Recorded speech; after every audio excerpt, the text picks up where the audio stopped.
What's going on, everyone? So, yesterday during Media Day, we learned a lot, in my opinion, about this Lakers team. We learned primarily that they have already built a lot of chemistry. LeBron James and Rui Hachimura are sitting there like two peas in a pod, just joking and laughing, interrupting each other's interviews and stuff. And you saw the brotherhood, you saw the relationships, you saw the friendships already built. Like they genuinely loved being around each other.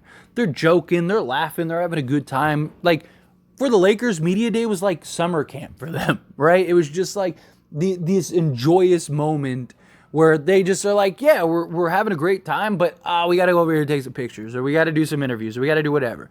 And, you know, like, not saying that they're the only team that was that way, but a lot of the teams you look and you watch their Media Days stuff, it's very like, you know, stoic. It's very like, okay, we got a job, we're here, let's do the job, let's get out, let's go, let's get ready for training camp, right? These Lakers seem to really be enjoying the moment. And it just feels different. Now, you know, every year there's some, like last year there were highlights with like Patrick Beverley just, you know, being Pat Bev and saying, oh, what's your favorite moment? Oh, I was blocking LeBron James, like, you know, stuff like that, right?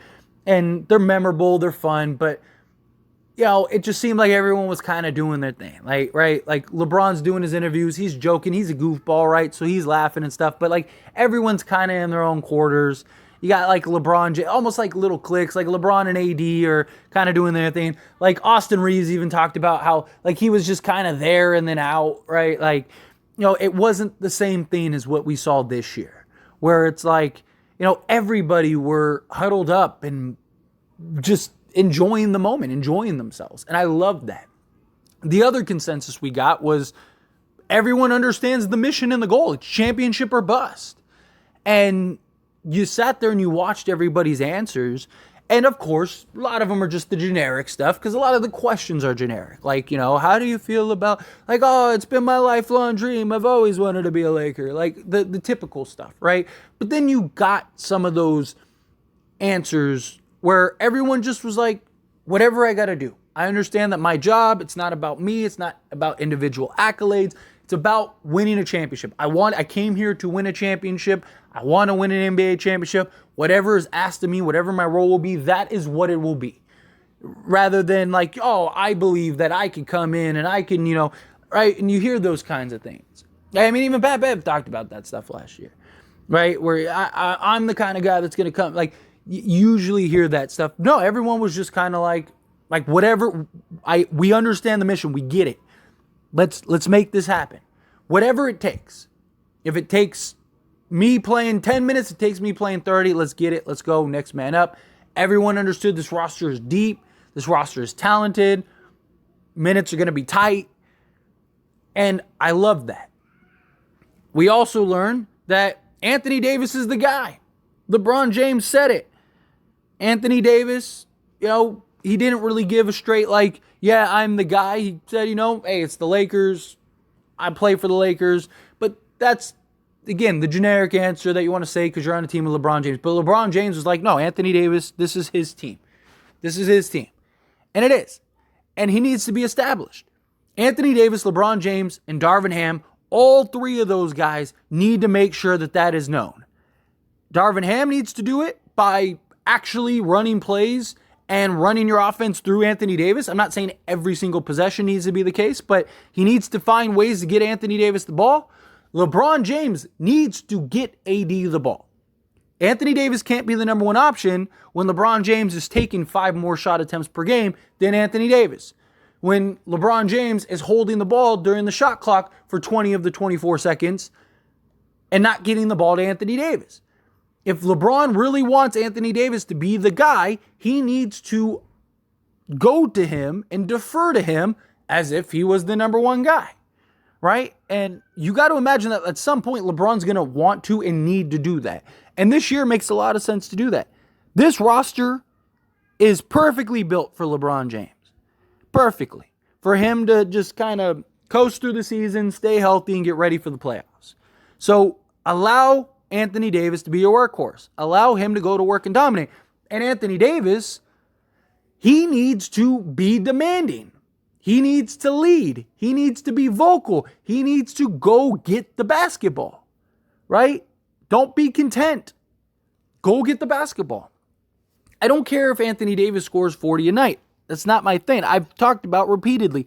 I'm okay if Anthony Davis is 3 of 4 from the field. We have 12 points. He has 12 points, 15 rebounds, 3 blocks, 2 steals, and 4 assists or something like that. And the Lakers win by 30. I'm okay with that. I know some people aren't, but why overexert yourself and disrupt the offensive flow that you have going just to go get Anthony Davis ball? That's the beauty of Anthony Davis. He's an unselfish superstar. Most superstars, they want their shot attempts. They want the basketball. They want to control and dominate the basketball. Anthony Davis doesn't care. He just wants to win the game. And I love that. I appreciate it. But when we need him, he needs to step up. Right? The other consensus with Anthony Davis is that his shot is back. And it's looking good. And he looks like he's back to being that guy. And he needs to be. We need him to be. If Anthony Davis gets back to being bubble AD, nobody's beating this Lakers team. Because there's not a team in the league that have an answer for that level of Anthony Davis. And then on top of that, you have to worry about LeBron James, Austin Reeves, D'Angelo Russell, Christian Wood, Rui Hachimura, and then all the other guys that are capable of chipping in, 5 to 10 points per game. Right? Like, this is a complete roster. This is a talented roster. The other good thing is that LeBron James and Anthony Davis both talked about the roster and how they finally have some cohesiveness, after the 2020 season. We talked about how we kind of, upgraded guys. You got the Anthony Davis injury, and then it was just like roster turnover. Like every year there was all these new players, and we just kept. Well, part of that is also because of LeBron and AD, because they wanted Russell Westbrook. Right? Rob Pelinka had no intentions of trading for Russell Westbrook. That wasn't even a thought in his mind. He had a deal done, signed, sealed, delivered to go get Buddy Hield. And then even DeMar DeRozan thought he was coming to Lakers.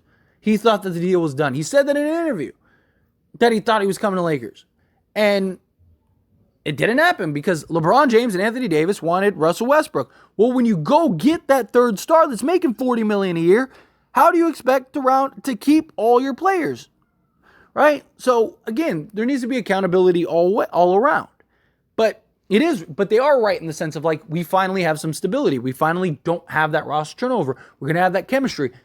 The problem we had with Denver was everybody understood each other. Guys knew where guys were supposed to be. Regardless, the Lakers played 8 games fully together going into the playoffs. Because you got to remember, even after the trade, LeBron missed a bunch of time, D'Lo missed a bunch of time, and AD missed a bunch of time. So now you have a full offseason, a full training camp, a full preseason, everything you need to put it in the beautiful championship level stew and serve some dishes to some of these teams. And let's go get this NBA chip. Let's go get number 18. I love that this roster seems to already be establishing that chemistry, seems to genuinely love and play for each other. I talked about this when comparing this roster to the 2020 team. You watch that 2020 team, they played for each other. They genuinely loved and cared for each other. When a guy hit a shot, it was like they just won the game. And it's like, what's the score? Oh, it's 5-2. Oh, okay. The game just started. But to the bench, like you saw them waving the towels, somebody hits the ground, the bench is running over, picking the guy up, right? Everything. Like you saw that team playing for each other. And that's what got them through the bubble, was because they were a brotherhood, right? They loved each other. They cared for each other. You had some real bonds, some real friendships. I mean, even LeBron and Rondo are still handing out post that, they're coaching the AAU leagues and stuff together, right? Like all that stuff. We need to establish that. That's the final ingredient to this roster. You have the talent, you have the depth, you have the versatility, you have the 2 top 10 superstars, you have everything that you could ask for to go win an NBA championship. You just need health and chemistry, right? Come playoff time, you got to be healthy and you got to have the chemistry. If you have those 2 things, we're good. We are good, right? LeBron James says he's healthy, says he's good. I mean, we don't know if he had the surgery or not, but he says he's back, right? That's good. We need that. He needs to be willing to take that step back, though. He needs to be willing to allow other guys to eat. Still going to go get his 20 plus because it's LeBron James. I mean, he shows up to the game and he starts with 20. He's too smart. He's too talented. He's going to go get 20 points. Hopefully his shot is falling because he was atrocious last year shooting the basketball. But hopefully his shot is coming around and he can kind of get back to being that guy. But I loved what I saw. I loved what I heard. I loved how everyone seemed to genuinely be for each other and enjoying each other's company. I love that everyone understands the assignment that's at hand.